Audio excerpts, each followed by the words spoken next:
দিনে বা রাতে একবার সহবাস করেন তার কতক্ষণ বাদে গিয়ে আবার সহবাস করতে পারবেন, আর নর্মালি কত সময় বাদে গিয়ে বডিতে স্পাম তৈরি হয়।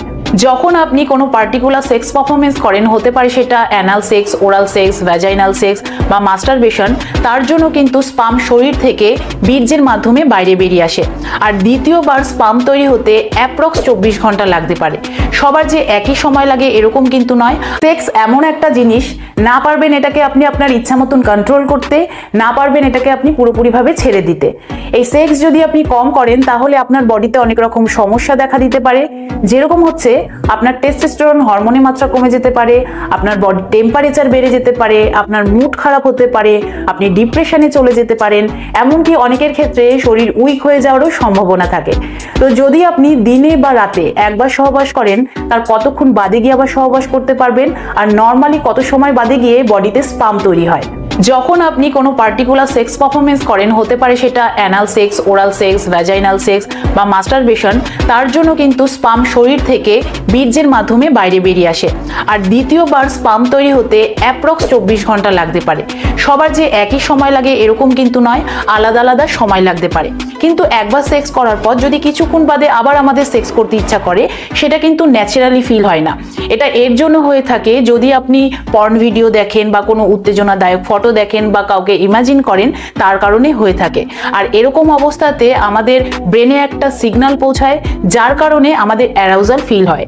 আর এটাকে যদি আরেকটু ভালোভাবে আপনাকে বোঝাই, তাহলে সেক্সের চাহিদা হচ্ছে যে আমরা ভেতর থেকে অপোজিট দিকের যে সেক্স রয়েছে তার প্রতি আকর্ষিত হই, এবং এটা ন্যাচারাল ভাবে এই চাহিদাটাকে আমরা পূরণ করে থাকি।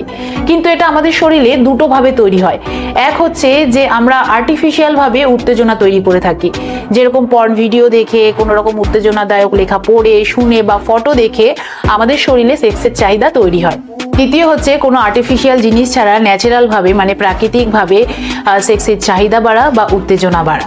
আপনাকে একটা উদাহরণ দিচ্ছি, যেরকম ধরুন আপনি এক গ্লাস জল খেয়েছেন এবং সেই জলটা ধীরে ধীরে আপনার মূত্রথলিতে জমা হচ্ছে।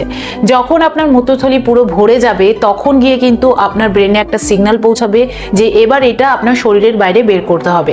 তারপর গিয়ে কিন্তু আপনার প্রস্রাব পাবে। একবার প্রস্রাব হয়ে যাওয়ার পর দ্বিতীয়বার আবার মূত্রথলি ভরার জন্য একটা নির্দিষ্ট সময় লাগে, যদি না আপনার কোনো সমস্যা থাকে। ঠিক সেরকমই একবার সেক্স হয়ে যাওয়ার পর, একবার ডিসচার্জ হয়ে যাওয়ার পর কিন্তু দ্বিতীয়বার স্পাম প্রোডাকশনের জন্য একটা সময় লাগে। সেই সময়টা সবার আলাদা আলাদা হয়ে থাকে।